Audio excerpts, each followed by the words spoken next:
I want you to understand the difference between a risk and a gamble. Yeah, risk, gambles, whatever. No, not whatever. What we do here, this is calculated, okay? We weigh the odds, we make a choice. This ain't blackjack, Vinny. It ain't orange juice and tip jobs and sunglasses. This is it. This is it.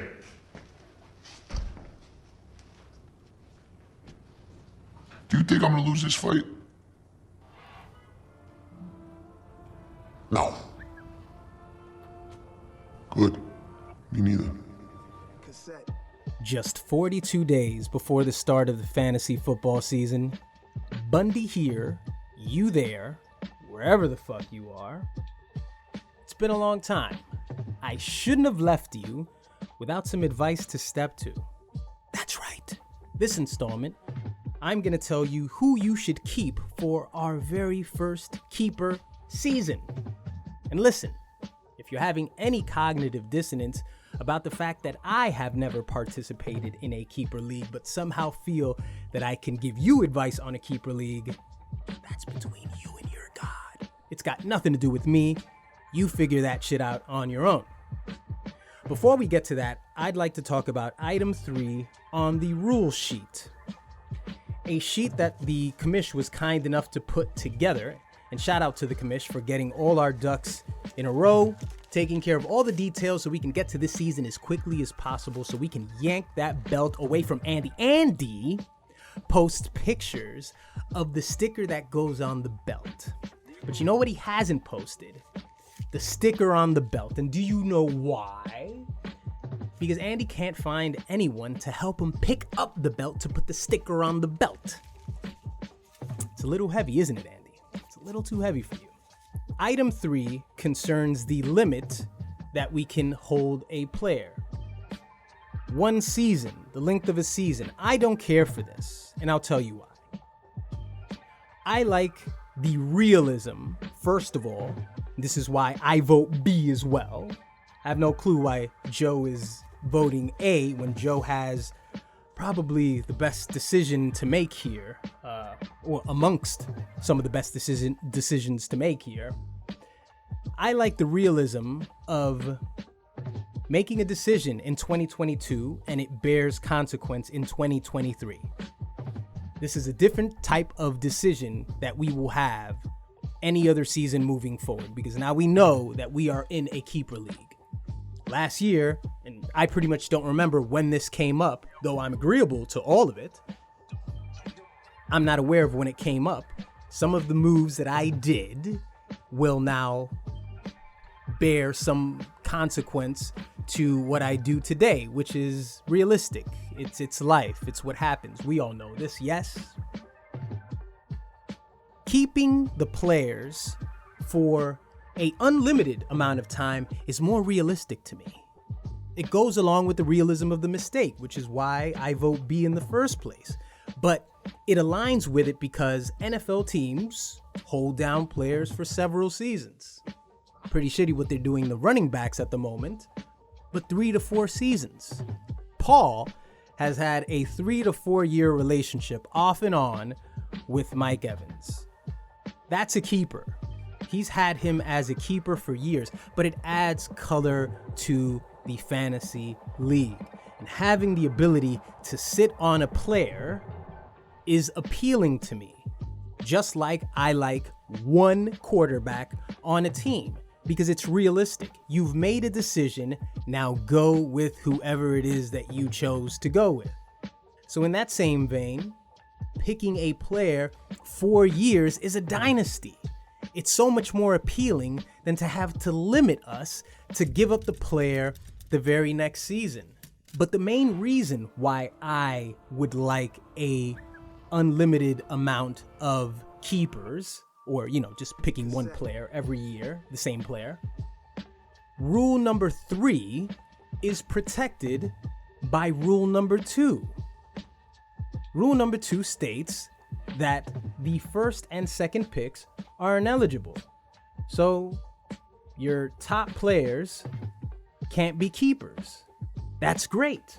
Since I'm protected, since we can put back a Devontae Adams. We can throw back a fill in the blank, whatever great player, Tyreek Hill.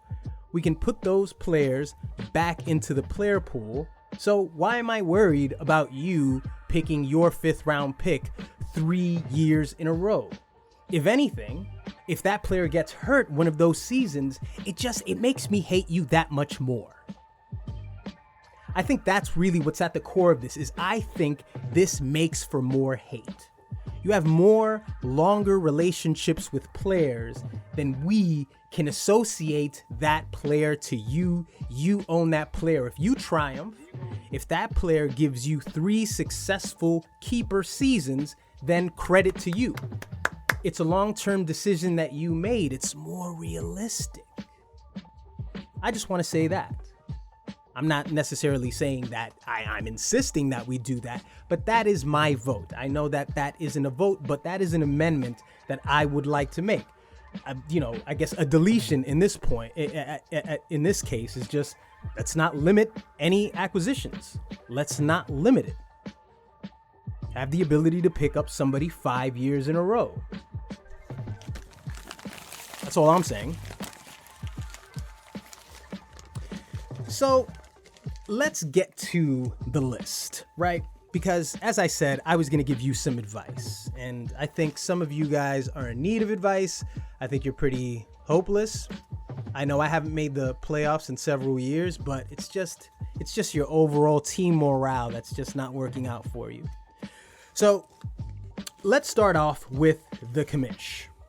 The commish has a decent decision to make here. He, of course, selected George Kittle in the 5th round last year. George Kittle was the 2nd ranked tight end. There isn't many other options on Orlando's team other than George Kittle. Obviously, he can't pick Saquon Barkley. He can't pick Dalvin Cook. Again, rule number 2, you are protected.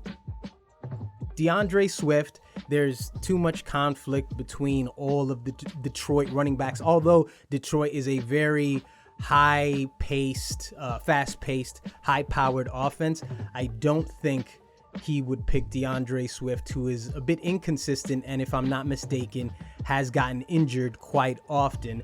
And on the bench, we've got a Christian Watson who, showed you some daylight last season, but tight ends, you've got one decision to make on tight ends every single year. Do you go for the top 3 or do you just wait a while? And in this case, I think Orlando has a pretty easy decision to just lock in George Kittle, at least for the 2023 season. Moving on to Paul here, who has a similar decision to make, but Paul has a bit of a better team, so there are some supporting characters here that he may want to look at, but I don't think he would really entertain it. He selected Travis Kelce with the 3rd selection in the 3rd round of last year's draft. And Travis Kelce was, of course, the number 1 ranked tight end and probably will be the number 1 ranked tight end for the 2023 season. He has Isaiah Pacheco, who had a strong season. If I'm not mistaken, he was the best running back in the Kansas City backfield. Terry McLennan, Mike Evans, of course, who he probably won't be selecting. It's a pretty easy decision for him to make. Of course, he cannot pick up Stephon Diggs. He cannot pick up Joe Mixon, who I believe was his very first pick. Practical, simple decision to make for Paul. So let's move on to Acknowledge Me, who has a very interesting decision to make here. I drafted Josh Jacobs in the 5th round of the 2022 draft. And of course, I then traded Josh Jacobs over to Ed in exchange for, the Cincinnati wide receiver, the really fast guy, whatever his name is. I traded him over to Ed, so Ed has a pretty simple decision to make. But there's more to mention here about Ed's team, who could possibly be a cautionary tale, as I am in my own right here, right? Here's the realism to the situation. Here are the consequences. You trade somebody, 5th round, now we're in a keeper league, and he easily has the best pick to make the number 1 running back. I'm not saying Josh Jacobs will be the number 1 running back this year, but it's a fairly simple decision to make. But here are the consequences. Breece Hall and Dameon Pierce were drafted by Ed. They, of course, got hurt. October 26th, Ed dropped Breece Hall. December 17th, Ed dropped Dameon Pierce. He selected Breece Hall in the 4th round and Dameon Pierce in the 7th round. If they were both on Ed's team today, and of course, why would they be? Why would they be? But if they were on Ed's team, their injuries and Josh Jacobs is, well, I mean, let's be fair. If they wouldn't have gotten hurt, Ed wouldn't have made that trade. There would be nothing in it for him except all his running back firepower was just gone, so he gave up his number 1. But here is where you have to think. It's late November. You're in a playoff run. You got a few players banged up. You got maybe a defense that you've been streamlining along with another one. And if you're stupid, you have 2 extra quarterbacks in your bench. What do you do with your 7th pick this draft coming up? What do you do with that pick if they showed you something the first 2 months of the season and then got hurt for the entire season? Do you drop that player October 26th? Think about it. You have so much more time. There's so much more that could happen between October 26th and then December 17th, which is when he dropped Pierce.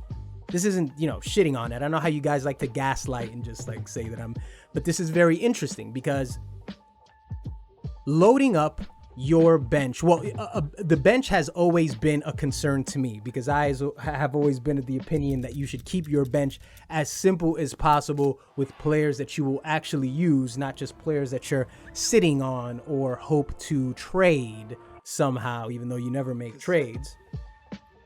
What do you do now in this sort of situation where it's a possibility that somebody who played really good at the beginning of the season, you may have an interest to get them back in there for the 2024 season? So those are the consequences. Those are the things that we now have to think of and make the fantasy season so much more interesting because you have to make realistic decisions. So let's talk about Ewok Rape. Ewok Rape has a more of a complicated choice to make here because he has several players that performed well that were selected after the 1st and 2nd round. Kenneth Walker III, drafted in the 10th round by Jason. Well, look, again, let's talk about that. So Kenneth Walker, maybe, I'm not sure. I'm not sure if he got hurt or if the Seattle offense just wasn't using him very properly, but Jay dropped him. Let's see. Let's look at this in detail. Let's not just talk. Okay, so he was drafted in the 10th round, then he was dropped by Jason October 5th, and then he was picked up by Eric October 12th. So Eric is possibly the only person that is probably going to pick someone or has the chance to pick someone that he did not draft. Not very likely once I tell you this very next name. A.J. Brown, drafted in the 4th round, was the 4th ranked wide receiver in the 2022 season. And here's a dark horse for Eric. A very, very dark horse if you know Eric. Is Mark Andrews. Mark Andrews may be the 3rd ranked or the 4th ranked tight end by the end of the season. Is he elite? They were certainly treating him like he was elite 2 seasons ago. Now Lamar Jackson is back. It could be possible that Mark Andrews could bump himself up to possibly a 2nd slot. I don't think he's going to take first from Kelsey. It's not possible unless Kelsey gets shot. So that's a dark horse pick for Eric, but A.J. Brown and Kenneth Walker, I think, are really what he should be wrestling between. And in my opinion, A.J. Brown should be his selection. It worked out so well last season with Jalen Hurts. And it's you don't know what's going to happen with a running back in comparison with, well, let me not say a running back because it seems like Kenneth Walker was a part of their offense, to an A.J. Brown who is definitely a number one in a extremely effective offense. So in my opinion, A.J. Brown is the pick to make for Eric, although it isn't the most simple pick to make. Now look what we have here. Let's talk about Highlander Part 2. You should just say like Part 2. That's better. Like, put like a twist on it or something. Like, put this Part 2 stop. What are you going to be, Part 3 this year? Is that where this is going? You're just going to be Highlander until the end of time? Fuck you. Okay.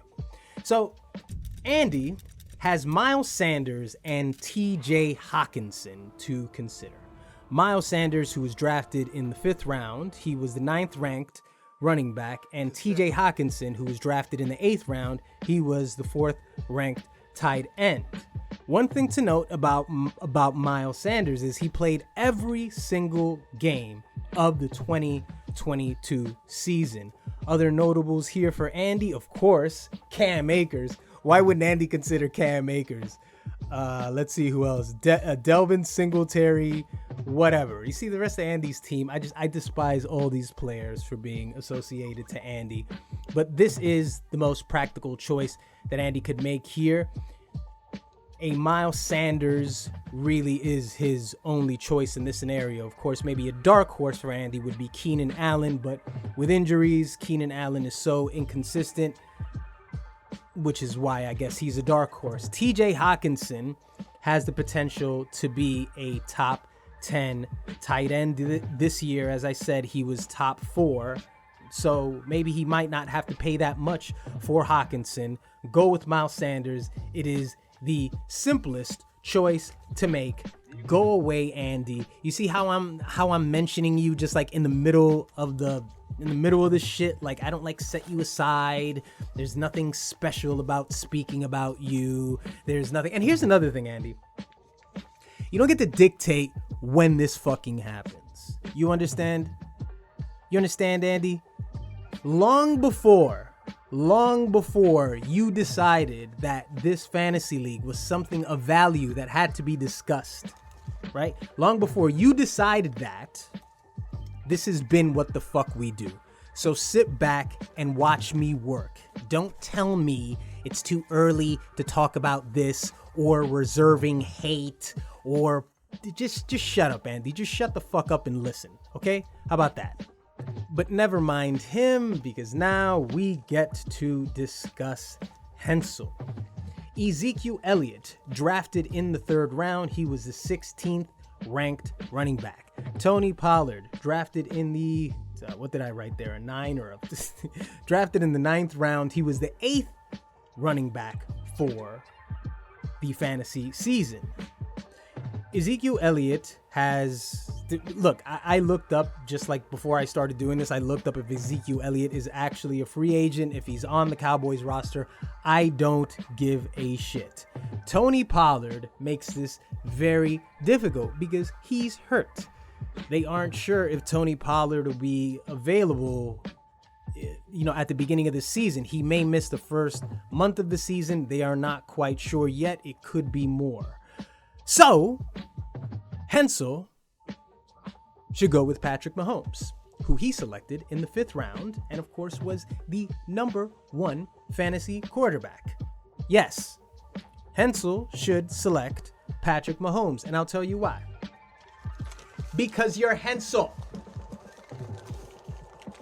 Because you're Hensel. How many times do I have to say it? Come on, let's be honest. Come on, Hensel. Come a little closer. Come a little closer. Let me kiss you. Listen, you know what you're gonna do this year. We all get caught out there. As I've said before, I do not have the fantasy app on my phone. I have no need to keep it on my phone. but I'm pretty sure that I can lock in before any matchup and it won't happen to me. But we can all get caught out there. It happens. A slot's open 15 minutes before the game, somebody gets announced, whatever, you were out somewhere jerking off with your kids, who cares? Hensel, a good season for him would be, I'd say, 1.5 botched weeks. Like a week where he doesn't show up, there are 2 people missing out of his lineup, 1 to 2 times is a decent season for Hensel. So, in my opinion, if it's, still there's this open possibility of you having slots, that may not be filled on every single week, why not go with the best fantasy player, period? Why not just keep him? Why not just keep him for the next 3 to 4 years? You see, this is why I don't care. I love this. Don't you love the fact that Hensel hasn't won since Tito ordered the groceries and Hensel cooked up the meal in, many, many years ago? But Hensel has the opportunity to optimize his trajectory. There's a lot of words now. To optimize his trajectory to fantasy victory, right? There's a possibility now because he can hold on to Patrick Mahomes. And if you want Patrick Mahomes, then that's your problem. I'd love Patrick Mahomes. I think I had him on one season and he disappointed me severely. I did nothing. It's partly because I think I had an injury to CMC, but Patrick didn't help. Keep him for the next 3 to 4 years. I don't give a fuck. Realism, it adds something real to the league. Do I want Hensel to keep Patrick Mahomes now and give him up because we've got this scarcity mindset, or because we have to all mix every single player with every single owner? I don't believe in it. I don't care. Patrick Mahomes. Which now brings us to Pedro, or as he likes to be referred to, La Bamba. So La Bamba has 2 pretty decent players to choose from here. Jalen Waddle, who he drafted in the 7th round. He was the 7th ranked wide receiver. And James Conner, who was his 3rd pick. He was the 19th ranked running back. James Conner has had a second life in the Cardinals organization.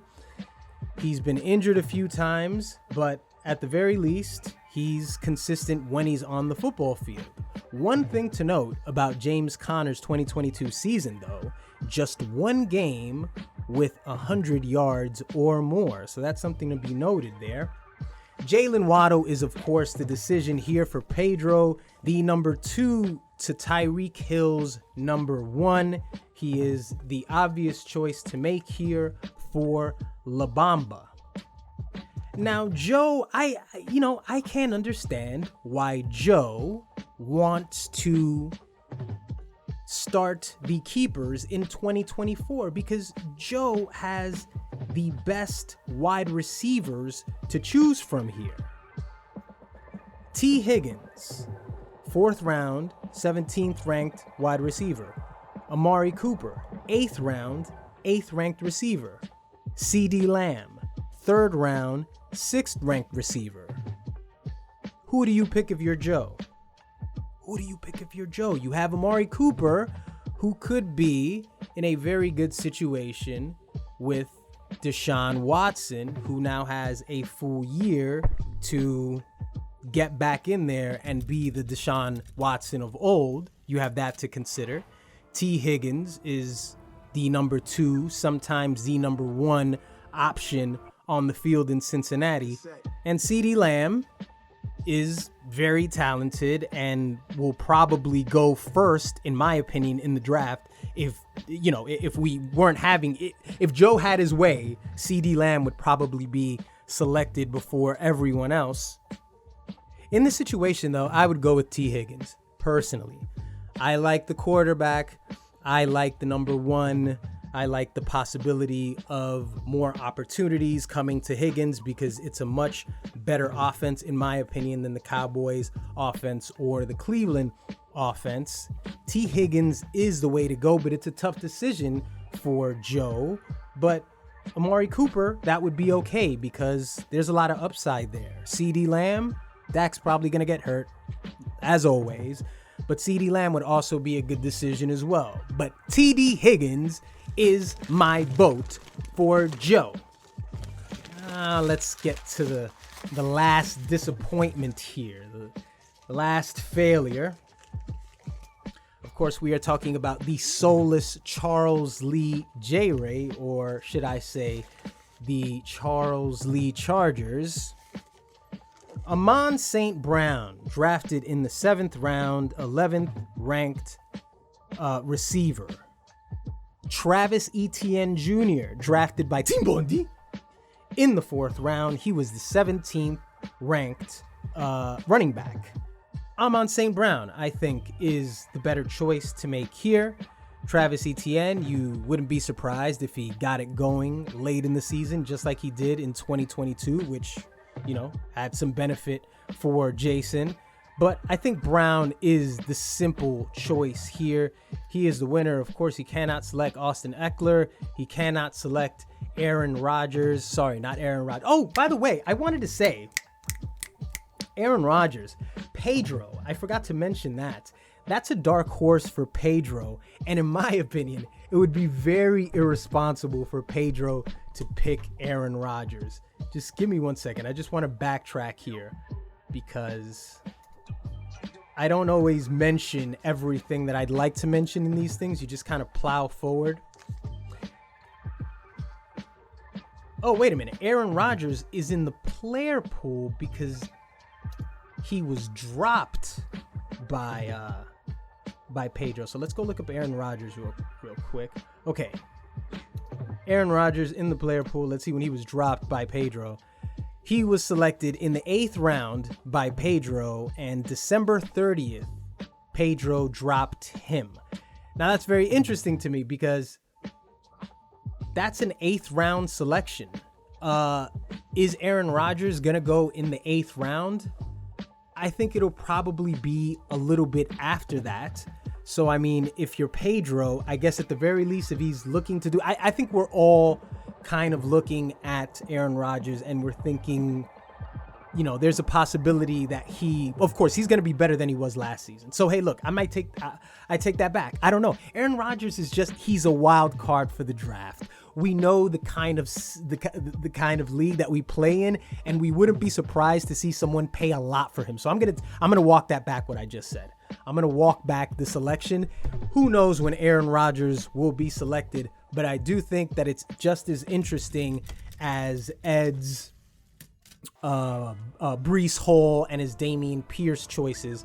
I do think that it's very interesting that Pedro now has no option to pick Aaron Rodgers. So again, for Jay, let's go back to Jay. So Amon St. Brown is the pick for Jay. Other people worth noting here, I suppose. Let's see. No, Darren Waller. No, he wouldn't do that. Mike Williams probably wouldn't do that either.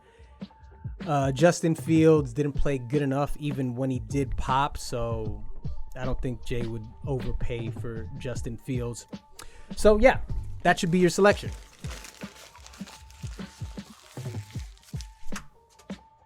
That's it, man. That's it. These are the things that you should do, right? These are, oh, wait a minute. Wait, we didn't even get to me. We didn't even get to me, did we?